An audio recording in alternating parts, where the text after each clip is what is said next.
Thanks for tuning into my page. What I want to say about pranic living is that immortality is possible in the body, but we're going to have to actually go through a physical transformation. So, when Jesus was fasting for 40 days and 40 nights in the desert, and then Satan was tempting him, like, look, all of this can be yours, or oh, just a little bit of water, or you can turn these stones into bread, and all that stuff, like, fasting is not just about the food. The food is consciousness. Everything we put into our bodies has a consciousness. Green tea has a consciousness. A salad has a consciousness. Cigarettes have a consciousness. Alcohol has a consciousness. So just like alcohol has a spirit, green tea has a spirit also. And so when I eat sugars and things like that, there's actually live living bacteria in my stomach that has a consciousness that is affecting me, that is saying, give me more. And so it's been shown to me over the last year that immortality is possible in the body, and that is what Jesus did. But we're not going to get there just like barbecuing and hanging out and like going to our 9 to 5 job. That's not how it works. We're actually gonna have to go into literally a whole different reality.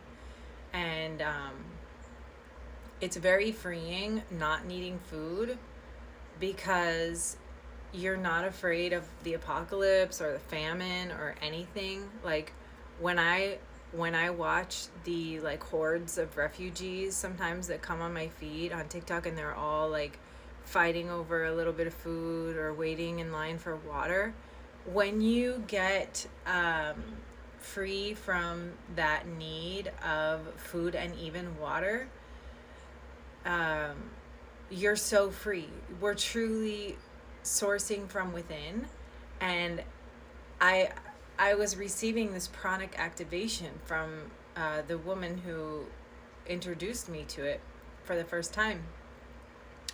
And the pranic activation consisted of her, with her cultivated connection with this light, bringing in white light, guiding me in a meditation to bring white light into my body. But when she guided me in this meditation, it was really strong. It was so strong. Like I had never felt the white light come in so clearly like that before. And this was because of her direct transmission of what she had already cultivated with this light. And so I was asking her questions after, like, where do I bring the white light in from? Is it from God? Is it from source? Like, where do I bring it in from? Unconditional love? And she says, no, you generate the white light from within. You don't have to bring it from anywhere. And so we are turning ourselves into self-sustaining, self-sufficient, generating suns with the light from within. So I'm on this journey. It's a non-linear journey. It started to happen to me when I started to do a lot of breath work. And now I teach that same kind of breath work in my Thursday class online. If anybody's interested in joining that, you can DM me. It's very accessible. It's very advanced, but very accessible at the same time. So yeah, I started doing all this DMT breath work, like going crazy with it. And at the time I was in a partnership where my partner like fed me all the time. He was just like cook for me all the time, like morning, noon, and night, just, and that was his main way of showing me love. And I when I was doing the breath work, like I got to the point where I couldn't eat, and I had to also leave the relationship too, because I was just like going to a whole other level. And it started with a spontaneous coconut fast. I live in a tropical area and there's a lot of coconuts, and so I moved only to coconuts for 2 weeks, and then I did coconuts and lentils for a few more weeks. And then this pranic woman, this woman who literally doesn't eat food, happened to be in town, and people in town had told her about me, just like, oh, you need to meet this spiritual lady in town. And so we got put in contact, and I offered to do a trade with her, session for session. And I asked her all these questions, and she gave me the pranic empowerment. And then after that, I went right into fasting. But I didn't know what it was, and I wasn't really prepared. And there's so much of the mental, spiritual side that goes into things, because when we're letting go of all these cravings, it truly is cravings for earthly desires. It's cravings for, so, but okay, so why is fasting and even becoming into, like, becoming non dependent on food important part of our spiritual journey?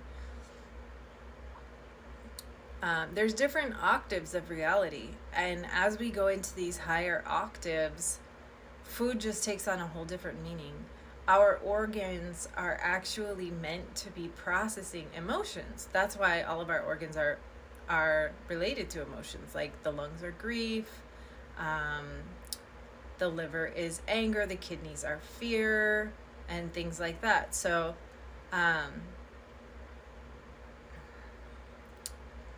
it is possible to live without food.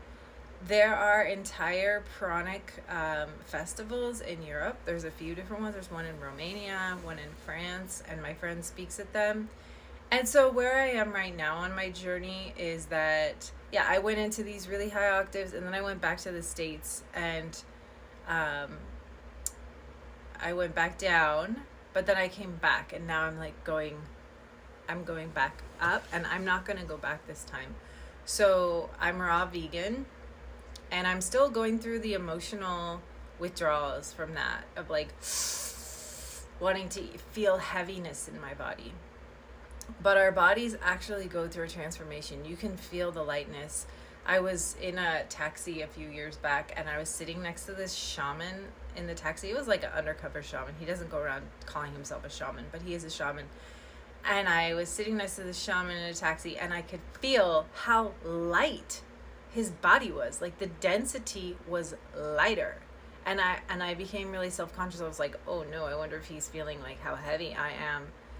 But we will be moving into these lighter octaves, and at that point everything is different. Like sex is different. Like people in the new age community think that they want to do polyamory, but they're not ready for polyamory. Polyamory is for the dolphins. Until we really reach like a dolphin level consciousness, people should not be messing around with that.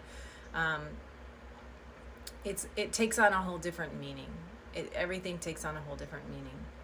um, yeah, if you get to the point where you don't need any food at all, then maybe then you're advanced enough to use the sexual energy in that way for healing multiple people. But and as long as we're still like in this like then we're just gonna burn ourselves and cause heartbreak. But yes, I am on the pranic path, and I'm actually building a pranic living center in Mexico. And what that means is it's just very simple. An important part of living pranically is, well, at least probably in early stages, because my friend said you can just generate all the energy from within, but I find that it really helps. I have learned how to directly nourish from the sun, from the ocean, from the earth. And you nourish from everything, from a hug, from a glass of water, like everything, from being in the trees. You can literally drink that in.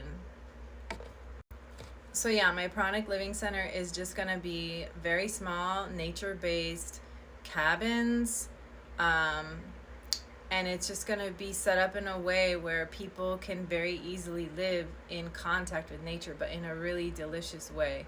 Like not in a suffering kind of a way. Like people think that living simply means like giving up comforts, but it's actually really luxurious to spend so much time at the beach and drink coconuts and to go very slowly whatever you do. So that's what we're heading into in the Christ consciousness. We're not going to be going to a job every day. We're going to be living like the birds, trusting that God is providing everything we need in every moment. So anyways, if anyone's interested in joining the breathwork class, DM me. I'm running out of time here.